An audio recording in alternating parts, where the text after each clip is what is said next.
Halo guys, buat kalian yang baru klik video ini, kenalin nama gua Rizky Aulia dan selamat datang di Kiview. Gimana kabar kalian semua guys? Semoga kalian tuh baik-baik aja ya guys ya. Jadi karena di Kiview sebelumnya ada yang nge-request minta dibuatin alur cerita dari film Beast of No Nation.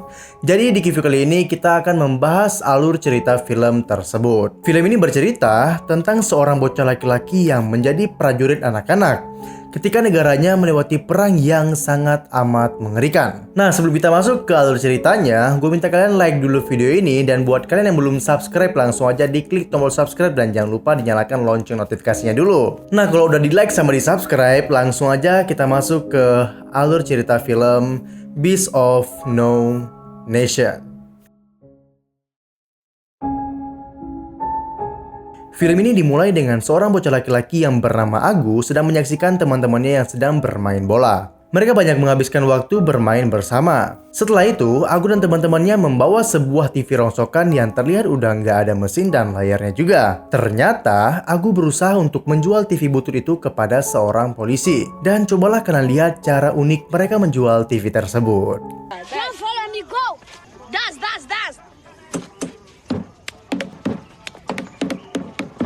Kung fu.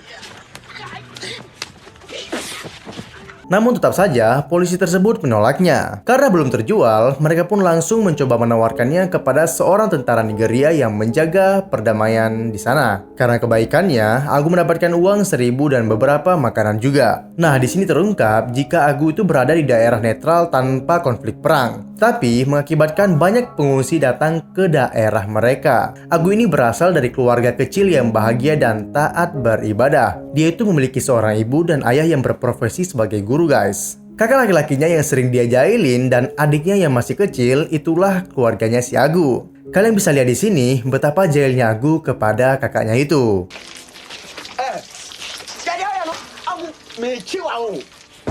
Setelah itu, mereka dengan sengaja menghalangi jalan dengan ranting pohon yang mereka potong, hanya untuk mendapatkan sedikit uang. Tiba-tiba, datanglah seorang wanita gila yang memarahinya bahkan mengutuk mereka. Lalu pada saat makan malam bersama keluarganya, terungkaplah jika TV yang tadi dijual oleh si Agu itu adalah milik ayahnya. Agu pun mendapatkan hukuman. Agu pun juga bahkan menjahili kakeknya yang tidak bisa melihat. Emang lah ya guys ya, bener-bener lah si Agu ini emang jahil banget. Beberapa saat kemudian, berita mengejutkan datang dari kota mereka. NRC yang disebut sebagai pemberontak akan mengambil alih tanah mereka. Dalam pertemuan dengan tokoh masyarakat dan pemerintah di sana, mereka memutuskan untuk mempertahankan tanah leluhur mereka. Sementara wanita dan anak-anak akan meninggalkan daerah tersebut untuk keamanan mereka sendiri-sendiri. Keesokan harinya, semua warga khususnya wanita dan anak-anak panik untuk meninggalkan kota tersebut. Hal yang paling menyedihkan terjadi pada saat mobil angkutan yang harusnya bisa membawa sebagian keluarga Agu, namun mobil tersebut tidak muat. Akhirnya, Agu harus ditinggalkan bersama ayah dan juga kakaknya.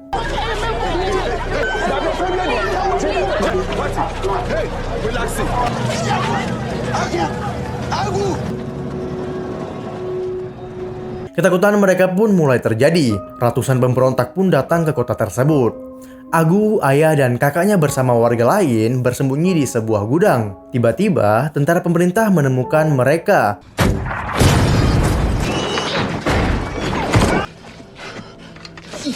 Bukannya menolong mereka, tentara ini malah menganggap mereka itu sebagai mata-mata. Ayahnya Agu sudah berusaha menjelaskan bahwa mereka itu bukan pemberontak. Dan yang lebih dungunya lagi guys, tentara itu malah bertanya kepada wanita gila, apakah mereka warga sini atau pemberontak? Namanya juga ya ODGJ ya kan. Dia itu malah mengatakan kalau dia itu tidak kenal mereka. Dan dia menyebut mereka itu adalah pemberontak. Namun untungnya, Agu dan kakaknya itu berhasil kabur ke dalam parit. Sedangkan ayahnya itu langsung saja dieksekusi. Namun takdir berkata lain. Saat mereka berdua sedang berlari, tentara tersebut terus mengejarnya. Dan alhasil kakaknya pun tewas tertembak. Agu pun melanjutkan perjalanannya ke hutan. Sepanjang jalan dia itu terus menangis dikarenakan dia itu kehilangan ayah serta kakaknya. Lalu di pagi harinya, Agu menemukan sebuah gubuk untuk mencari makanan karena perutnya itu sudah kelaparan. Karena nggak mendapatkan makanan, Agu pun harus memakan daun. Namun, hal tersebut malah mengakibatkan dirinya itu muntah-muntah. Tiba-tiba, dia melihat seseorang di hutan itu. Tetapi setelah itu terdengar suara tembakan.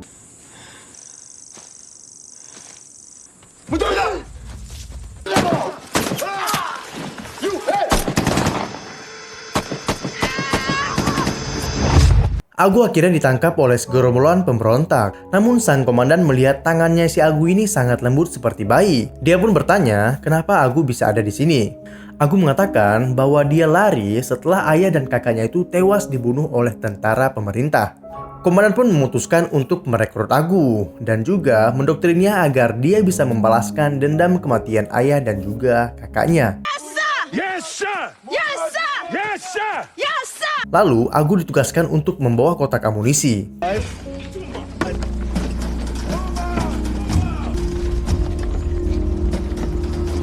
Sesampai di markas pemberontak, Agus seorang bocah yang polos mulai dilatih menjadi seorang pejuang. Mereka yang direkrut diajarkan untuk bagaimana cara menembak. Nama organisasi mereka adalah NDF.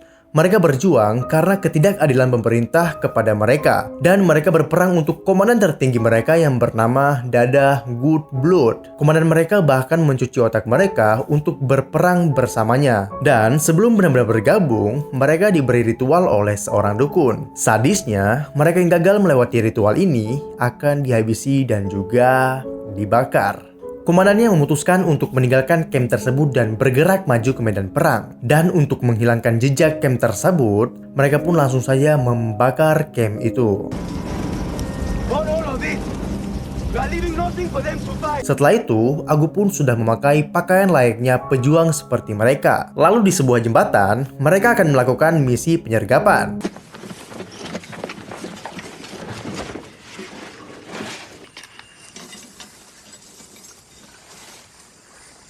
Saat rombongan mobil tentara pemerintah datang, dan inilah yang terjadi.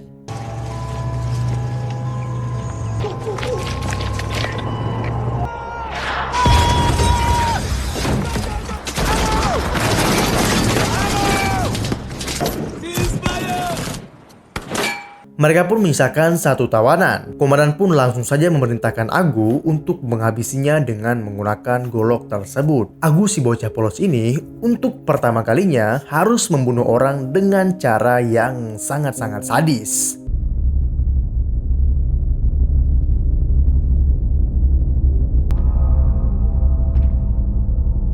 Agu pun terlihat sampai dia itu muntah-muntah. Setelah melakukan itu, dia pun berbincang-bincang dengan salah satu bocil juga yang bernama Straika.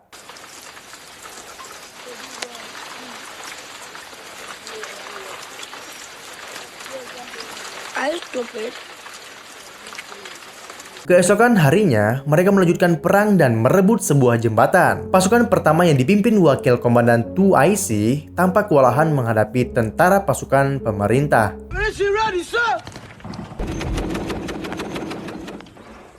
Fire! It's magic. Huh? Di sini kita bisa melihat sang komandan ini kembali mendoktrin pasukannya yang didominasi oleh bocah-bocah untuk berani berperang melawan mereka. Agu yang sebelumnya seorang bocah polos, sekarang dia sudah berubah menjadi bocah yang sangat kejam yang tidak segan membunuh orang.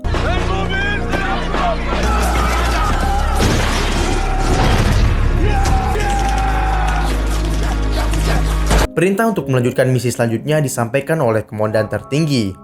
Bahkan, dia dijanjikan naik jabatan jika berhasil menaklukkan ibu kota. Kali ini, mereka itu tidak menggunakan hati nurani lagi. Bukannya tentara pemerintah saja, bahkan warga desa yang dianggap membantu pemerintah akan mereka habisi.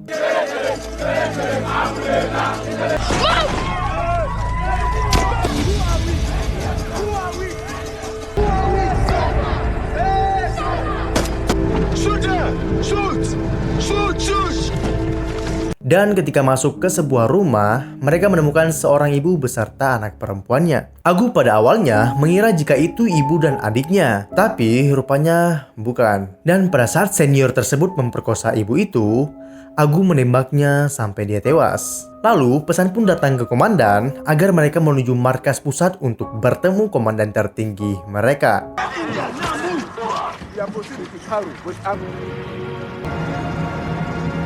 Who's your commander? I am. Go this way. Go this way.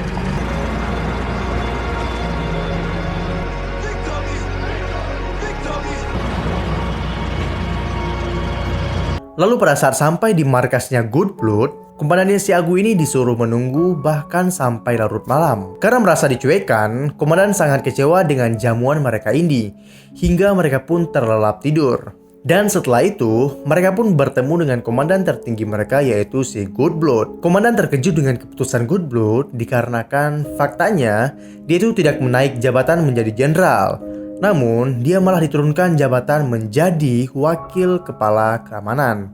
Hal itu dikarenakan situasi politik yang berubah dan membuat keputusan tersebut yang harus diambil. Bahkan, komandan itu memutuskan 2IC yang akan memimpin batalion yang sebelumnya dipimpin oleh Komandan Siagu. Merasa kecewa dengan keputusan komandan tertinggi Good Blood, komandan pun meminta waktu semalam lagi bersama pasukannya. Komandan pun lalu membawa pasukannya itu ke sebuah tempat prostitusi. Di saat sedang bercocok tanam, tiba-tiba 2IC dibopong karena perutnya itu tertembak. 2IC menganggap komandan sengaja melakukannya. Namun, komandan menuduh wanita PSK itulah yang sudah melakukannya. Akhirnya, ya mereka pun semua dibunuh.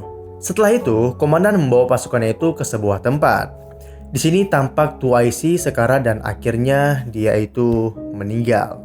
Komandan pun memutuskan untuk bergerak sendiri dan menjadikan komandan tertinggi mereka itu sebagai musuhnya. Ketika mereka sedang beristirahat di hutan, serangan udara pun tiba-tiba datang menghujani mereka.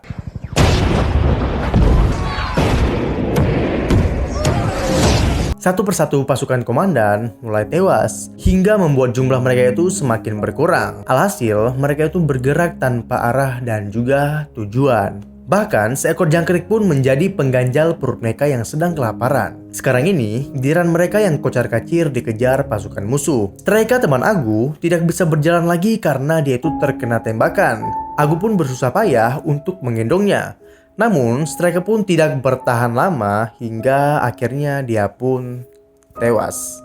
Mereka akhirnya bertahan di sebuah lokasi dengan membuat parit pertahanan sambil melakukan penambangan emas yang tidak mereka temukan sama sekali. Mereka itu sudah tidak berdaya karena mereka itu tidak bisa makan bahkan tidak bisa minum. Ditambah lagi, setiap harinya itu ada orang yang mati. Mereka pun merasa terperangkap di tempat situ saja. Sedangkan komandan itu tidak memberikan solusi sama sekali. Merasa sudah muak, anak buahnya pun memutuskan untuk pergi dari tempat itu. Namun, komandan tersebut melarang mereka dan mengancam akan membunuh mereka. Namun, mereka balik mengancam komandan itu, termasuk si Agu.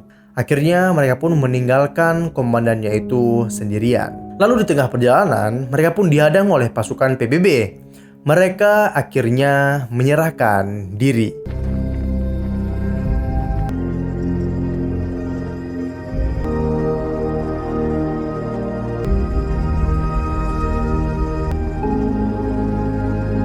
Agu pun dimasukkan ke sebuah tempat rehabilitasi anak-anak korban perang. Namun, beberapa temannya itu tidak betah di tempat itu. Karena temannya itu memiliki naluri bertempur yang sangat tinggi. Berbeda dengan Agu. Dia itu sudah betah di sini karena dia itu mendapatkan pendidikan. Namun menurut temannya, uang adalah segala-galanya.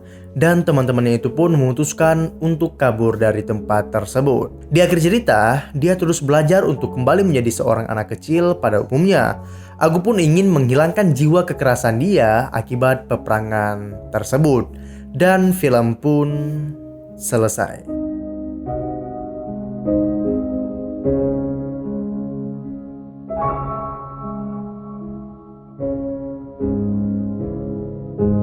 Nah, gimana guys menurut kalian alur cerita dari film Beast of No Nation? Kalau menurut gua sih film ini serem banget ya guys ya. Seorang anak kecil, tapi dia itu sudah dijadikan sebagai prajurit. Tapi gimana menurut kalian? Coba langsung aja kalian komen di bawah. Kalau kalian suka sama video ini, jangan lupa kalian klik tombol like di video ini. Dan jangan lupa subscribe channel ini guys. Sekian dulu gua Rizky Aulia dan sampai jumpa di kivi-kivi lainnya. Bye-bye.